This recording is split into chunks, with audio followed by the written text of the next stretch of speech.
Welcome to this tutorial on microphone handling, power and interconnection.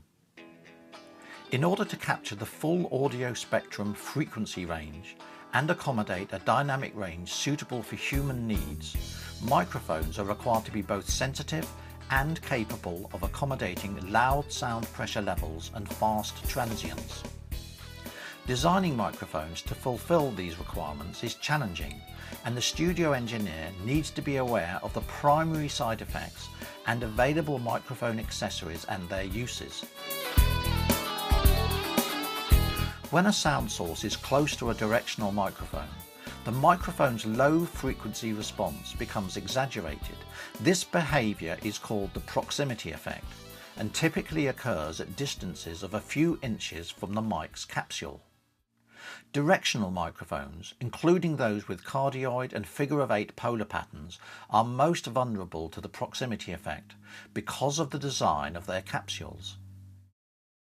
The amount by which low frequencies are boosted depends on how close the source is to the diaphragm of the mic, the size of the diaphragm, and other factors particular to a mic's design. Proximity effect can be exploited to thicken a thin voice or instrument, or to create gravitas. Ribbon microphones are particularly prone to it. Plosives and sibilants are characteristics of both human speech and singing and present particular problems for microphones. A plosive is the fast release or blast of air that occurs when articulating a consonant, in particular P, B and T. These blasts can overwhelm a microphone's diaphragm and cause distortion. There are several ways to deal with plosives, including using mic technique to draw away from the mic at the appropriate time, placing the source slightly off axis, and placing a so-called pop or windshield between the performer and mic to deflect and disperse the air. There was a time. Sibilance is the hissing sound created when articulating some consonants and can become particularly pronounced with the letter S. Fast and sun would shine. Sibilance can become exaggerated when using large diaphragm capacitor microphones and is generally undesirable. Sibilance can be difficult to eradicate effectively during recording, and so is usually handled with some form of frequency-conscious compression during mixing. There are many dedicated devices and plugins known as de-essers that can turn down a signal when sibilance is detected. These devices use side chain filters to identify when sibilance is a problem. Handling noise is any undesirable noise resulting from the physical handling or movement of a microphone and its cable. Handling noise is a particular problem with sensitive studio microphones and in particular capacitor mics.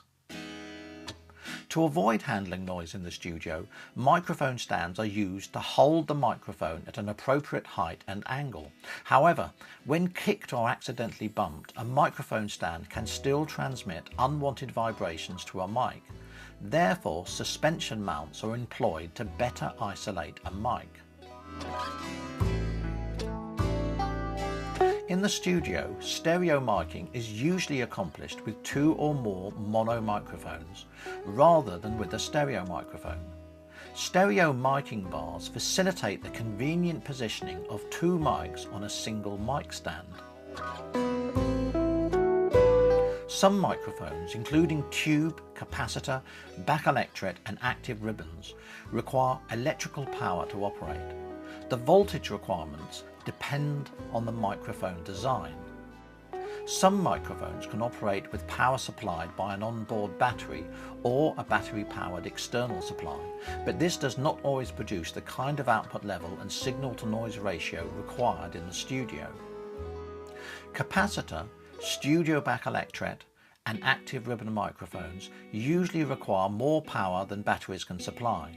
Phantom power is a method of powering audio devices such as microphones where a connection to the mains power supply would be cumbersome. Phantom power is covered in detail in a separate video tutorial. Tube microphones typically require more power than either batteries or phantom power can provide, therefore a dedicated power supply is required. These types of power supply will typically supply power to the mic and receive its audio output before passing it on to a microphone preamplifier. Microphones produce very quiet signals that are vulnerable to electromagnetic interference as they travel down a cable to a microphone preamplifier. Therefore, all professional microphones employ a balanced connection arrangement using so-called XLR connectors and balanced 3-core cable.